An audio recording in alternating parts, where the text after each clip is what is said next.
हे छठी मैया जी सूरज गोसाइया सुनिल ना हमारो पुकार।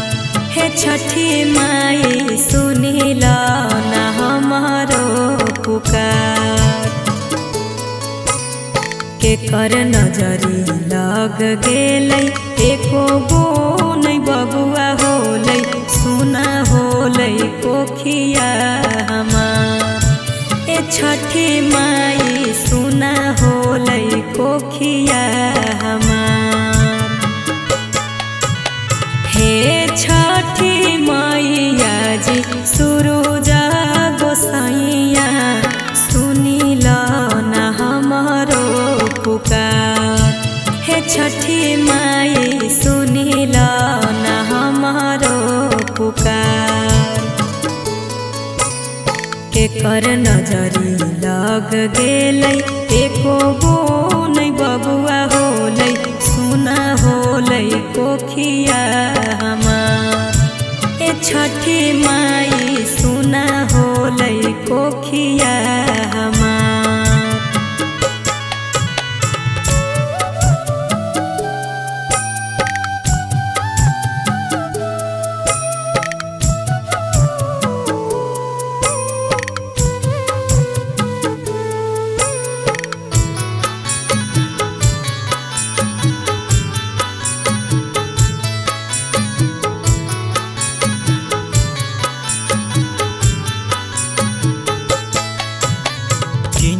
के रहती हलता कि न लेती बबुआ के देके रुपया नगदा उधार। ए छठी माई देके रुपया नगदा उधार। भले जन्म ले लाना एगो बबुआ दे दाना दुनो ही आचारा पसार।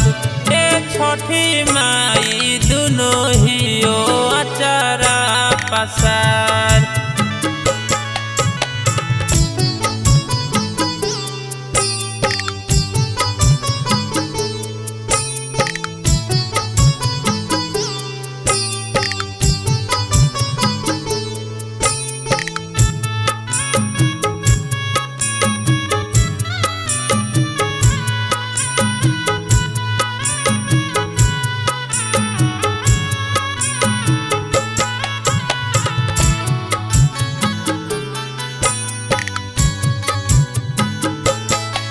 आज गिरल ही चरनिया माई कहे सब बजनिया माई तू ही हरबू दुखवा हमार।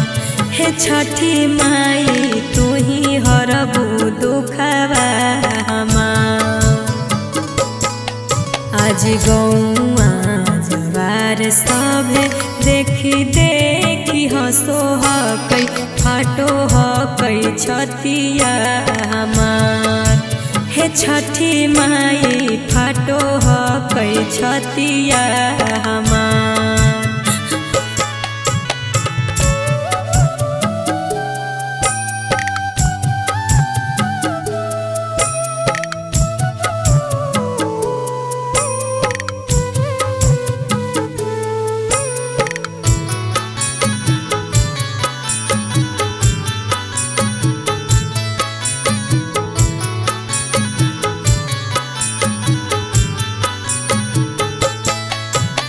धन दौलतिया माई सब कुछ दिहला जी सुना हो अगना हमार।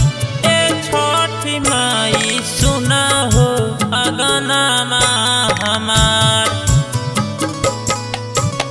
भले जन्म ले लाना एगो बबुआ दे दाना दुनो ही आचारा पसार। ए छठी माई दुनो ही आचारा पसार।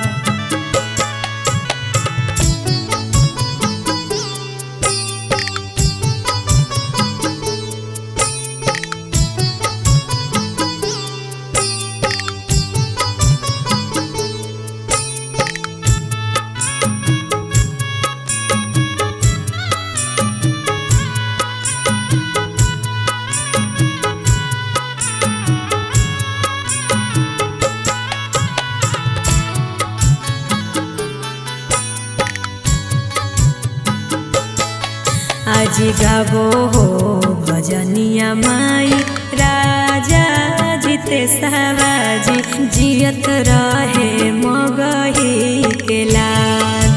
ए छठी माई जियत रहे मगही के लाल। कहो हको भारती माई उतारब तोरे आरती माई एगो दीह बबुआ हमार। ए छठी माई एगो दीह बबुआ